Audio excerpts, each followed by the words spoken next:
Hey, Lloyd Dobler here. Quick heads up. This episode is a rewind from season 1, the most popular episode of the podcast in 2025. The Gen X Manifesto, How to Be Water When the House is on Fire. I'm on a production break this week, but I return with new episodes on January 22nd, and then we're back to the normal Monday, Thursday publication schedule. So if you're new here, this is basically the mission statement of the podcast, a Gen X manifesto. Welcome to the Tao of Lloyd. I'm Lloyd Dobler. Yeah, that Lloyd Dobler, the guy with the boombox from Say Anything, except I'm not a teenager anymore. I'm not chasing Diane Court anymore. I am not holding a boombox over my head. I am holding up a middle finger pointed at late stage fucking everything in the form of this here Generation X manifesto.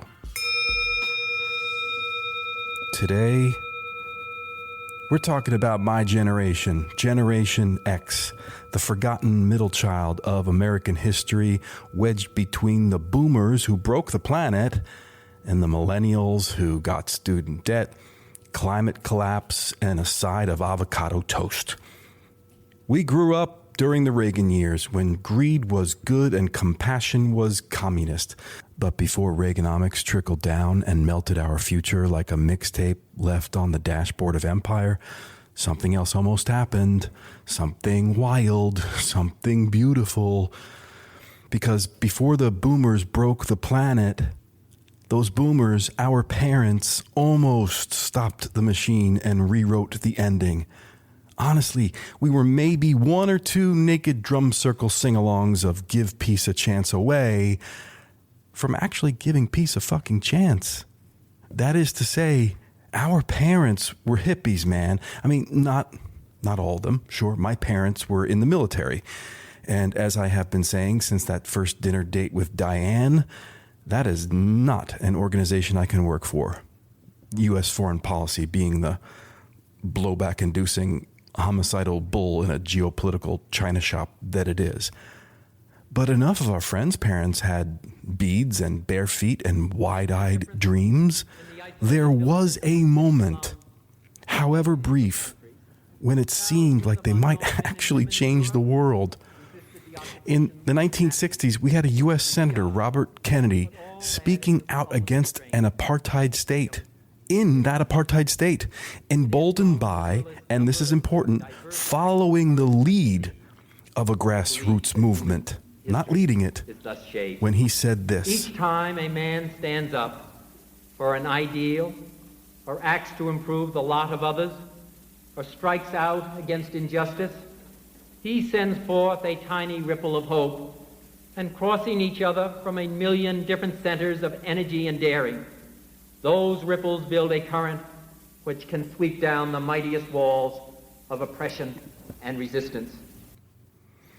And if that grassroots hippie movement wasn't squelched and was able to hold on and keep sending forth those ripples of hope, today we might have a world where the Pentagon's budget went to schools instead of bombs, where housing and healthcare were human rights, and no one ever reached a point of such despair that they became a Luigi Mangione folk hero. Where poverty was a policy failure, not a personal one. Where corporations served communities instead of buying politicians and stuffing them in their back pockets. Where gender wasn't policed, love wasn't legislated, and trans kids were safe enough to grow old. Where billionaires were mythical creatures.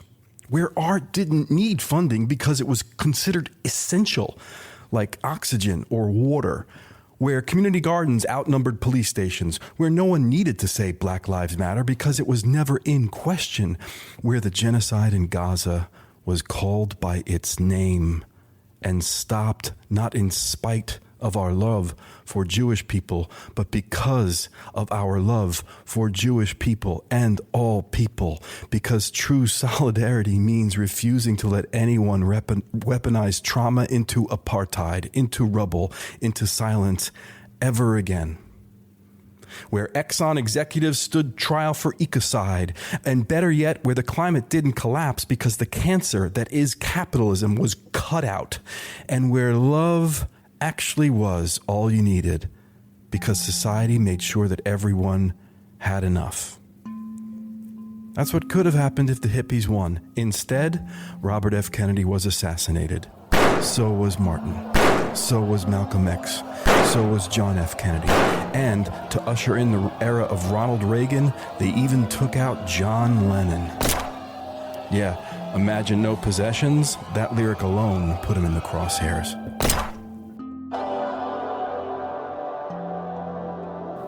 And so the hippies didn't so much quit as they just got scared. And really, can you blame them? They cut their hair, got jobs on Wall Street, bought big-ass, gas-guzzling SUVs, and learned to call themselves boomers. The revolution became a resume, and the peace sign got turned into a corporate logo. And that's the world that we inherited. Gen X grew up staring at that ghost. A ghost of what could have been if our parents hadn't been bludgeoned into conformity. If the forerunners to the Project 2025 project hadn't crushed the resistance before it got tenure. If the freaks and radicals and lovers had actually won. Instead, we got reruns. We got Reagan. We got Just Say No and trickle-down trauma. And the truth is, maybe we were supposed to be the second wave. But the tide never came back in. So we raised ourselves on pop culture and Nirvana's oh well, whatever, never mind mantra of low expectations. But buried in our cynicism is the grief of a generation that knows that another world was possible.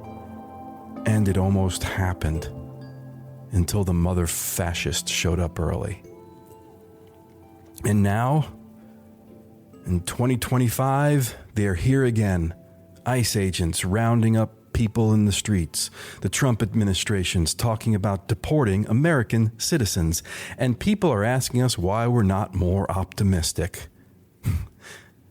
Maybe it's because we've been watching the world end since 1983, Karen. This isn't our first apocalypse. But here's what decades of surviving empire collapse has taught us.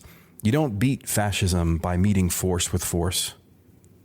You beat it like water beats rock, by finding the cracks and flowing through them. Speaking of the lessons that we can learn from water, if you were, like me, a Gen X kid watching kung fu flicks on Saturday morning TV, you probably heard Bruce Lee drop knowledge like a clumsy librarian like this. This is what it is, okay? I said, empty your mind. Be formless, shapeless, like water. Now, you put water into a cup, it becomes the cup. You put water into a bottle, it becomes the bottle. You put it in a teapot, it becomes the teapot. Now, water can flow, or it can crash. Be water, my friend. And Lao Tzu writes in the Tao Te Ching, doubling down, nothing in the world is softer than water, yet for dissolving the hard and inflexible, nothing can surpass it. Okay, Lloyd, I can hear you asking, how am I going to fight fascism with a Bruce Lee Pinterest post and a dog-eared copy of the Tao?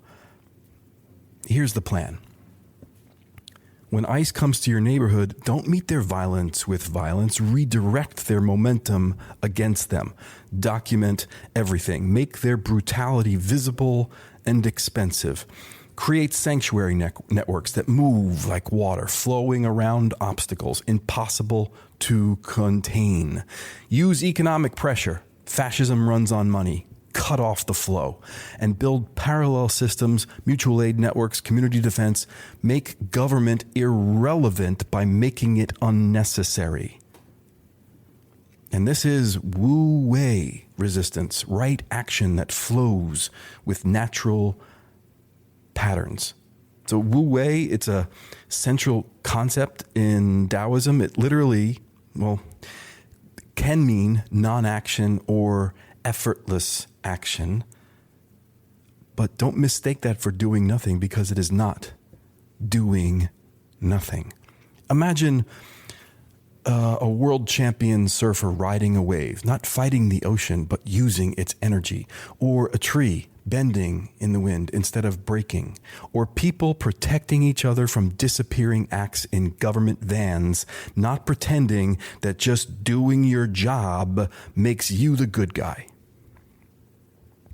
So here is your call to action, Generation X. Stop the machine and create a new world. What if we can finish the job that our parents started? Stop the machine, create a new world was a slogan of a group I was working with in the run-up to the Occupy Wall Street movement. We were so close in that movement. Now, some of you listening work inside the machine. Your ICE agents, your Border Patrol, your federal bureaucrats, your corporate lawyers who write the contracts. You know who you are. You're listening to this podcast now on your lunch break, wondering why your niece sent you a link to this podcast with the text that just said in all caps, listen. Just listen. So yeah, you can walk in to work tomorrow and say, I am not doing this anymore. One person at a time, one refusal at a time, one moment of sacred resistance at a time. And for the rest of us, we can practice strategic disengagement. For those of you who can, quit your job that breaks your soul. Life's too short to carry water for fascists. Quit consuming their propaganda. Turn off the news. They're selling fear, not information. Quit performing optimism. It's okay to say this is fucked up and you're scared. And quit waiting for permission to help people. Feed the hungry.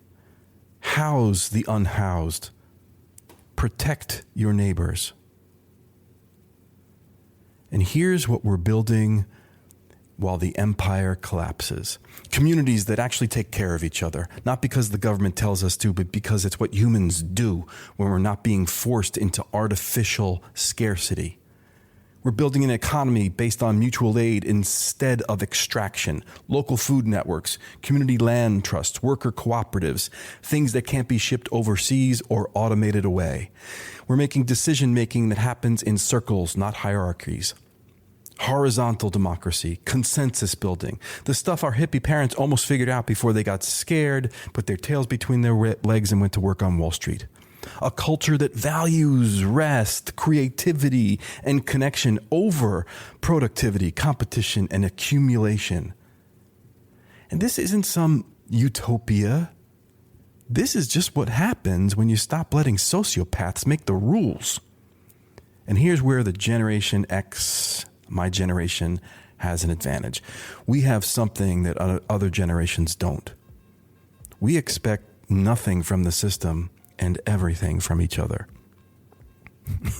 Shit, we've been practicing mutual aid since we were latchkey kids, sharing Pop-Tarts, Nintendo cheat codes, and the absolute knowledge that those duck and cover drills they made us do in elementary school would do absolutely fuck nuts zero to save us. We're trauma experts with dark humor and low expectations. We can stare into the abyss without flinching, keep going when hope feels like a luxury we can't afford. We may not be heroes, but we are survivors. And survival, it turns out, is a radical act in a world designed to break you. So we are the generation that can stand in front of this tank, this Trump Project 25 fascist tank, like that kid in Tiananmen Square, and create a moment for the younger generations to walk through and lead. It's what our hippie parents, the dreamers that they were, not the boomers that they became, would have wanted. We can leverage whatever privilege our age, our race, or class, or gender gives us and create a pause in this fascist machinery and then smash the Overton window of possibility wide open. Like Bruce Lee says, water can flow or it can crash.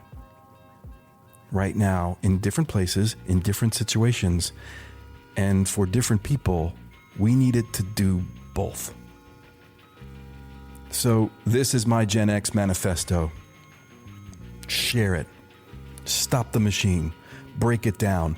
Compost the cruelty and plant something human in its place. Be water, patient, persistent, and unstoppable.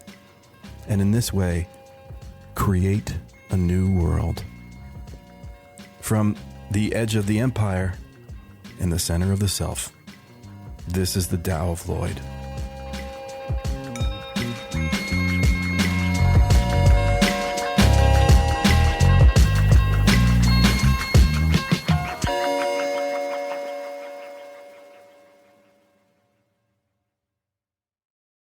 All right, friends, let's do some end credits, but let's make it mutual aid.